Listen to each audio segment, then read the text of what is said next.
Emily. So for our biofluids project, we designed a simulated amniotic sac at different amniotic fluid levels to test how well it protects the fetus from external forces. So we focused on 3 conditions. We focused on polyhydramnios, which is a lack of fluid, and then normal fluid level, and then polyhydramnios, which is excess fluid, and we focused specifically on 20 weeks. And so kind of why does this matter? So amniotic fluid acts as a cushion for the developing fetus, and abnormal levels can lead to complications or injury. So kind of understanding how the fluid absorbs force is important to fetal safety. And clinically, both high and low fluid volumes are linked to pregnancy risks. So our experiment showed what might happen biomechanically. So how we simulated this was using slightly watered down jello to mimic it, and once the jello was solidified, we then broke it up so that it was better stimulated for like fluid motion, and then it was double bagged and placed in Tupperware just to keep it all contained. And then for the 3 sizes, we had the small one, which was half a cup, we had the normal, which was 1.5 cups, and then 2.5 cups, which is the larger. And so the experiment, basically we took a 100-gram weight and just dropped it from a constant height onto each fluid bag 6 different times. And there was a scale underneath that recorded the instantaneous spike in the weight when the impact occurred, and we used that value to calculate the force.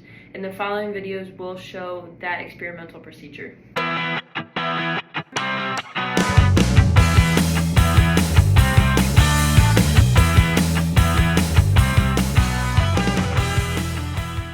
So how we calculated the force absorbed was we took the highest weight minus the initial weight, and then we multiplied that difference by gravity, because force equals mass times acceleration is the main equation that we used. And what we found was for small, or the polyhydramnios, the average force was 1.59 newtons, which is the largest value, but that means that the most force was absorbed, and it was also inconsistent, so it had a harder hit on the baby or potential baby because of the reduced cushioning. The normal fluid levels had the most stable and balanced results, protecting the fetus without amplifying the impact, and that average force absorbed was 1.35 newtons. For polyhydramnios, some was absorbed more forces than the smaller one, but it allowed for more motion inside of the sac, which could potentially lead to more movement on the baby, and the average force absorbed was 1.456 newtons. So basically what this means is that the experiment showed different levels of amniotic fluid and the different types of potential risks that could happen. Too little fluid resulted in stronger impacts, while too much fluid allowed for more movement.